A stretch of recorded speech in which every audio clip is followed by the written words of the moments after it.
Moving on, when the good news bucket is empty, some folks start selling hot air. Here is the comedy recap. Step 1, invent a phone call. Step 2, act serious. Step 3, hope nobody laughs.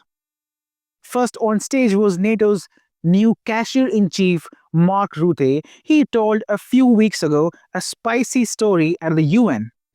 Watch this clown show first.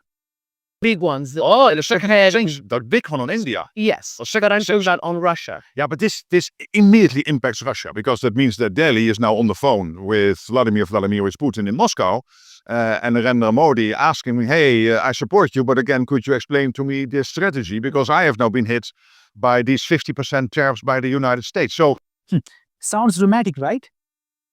Delhi heard it and said, nice fan fiction, totally false, totally baseless. Statement by NATO Secretary General Mr. Mark Rutte regarding a purported phone conversation between Prime Minister of India and President Vladimir Putin of Russia. This statement, let me clarify, is factually incorrect and entirely baseless.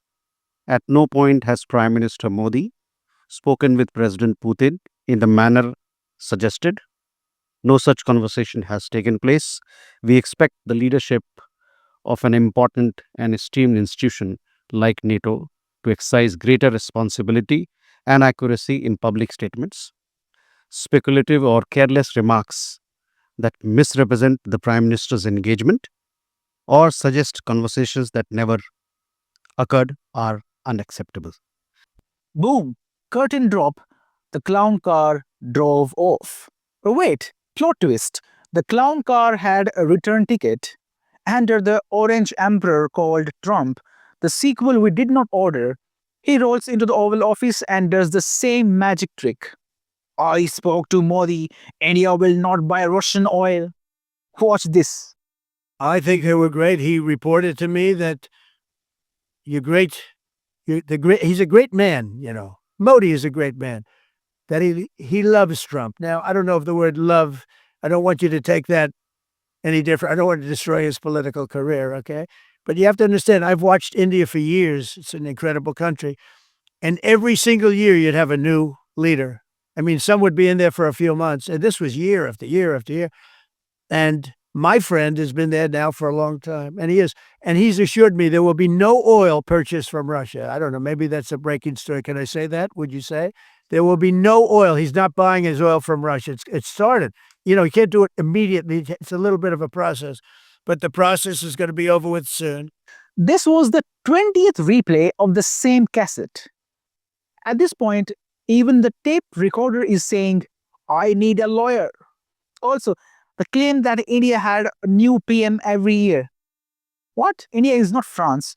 We are a very stable democracy, and the PM before Modi, Manmohan Singh, he served in the office for 10 years straight, 2 terms. And now coming back to the alleged Modi-Trump conversation, let's be clear, there is no confirmed call, no transcript, no readout, no nothing. India has not said any such call even happened or any such promise to cut Russian trade was made. The funniest part, every time this line gets repeated, India's Russian oil numbers do a little push-up.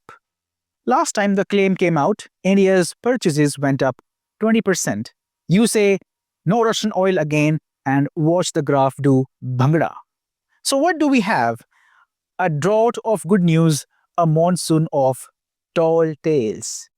Mark Rutte tried a plot with a phone, it rang nowhere. Now we have Trump, who tried the same plot, it rang in meme land.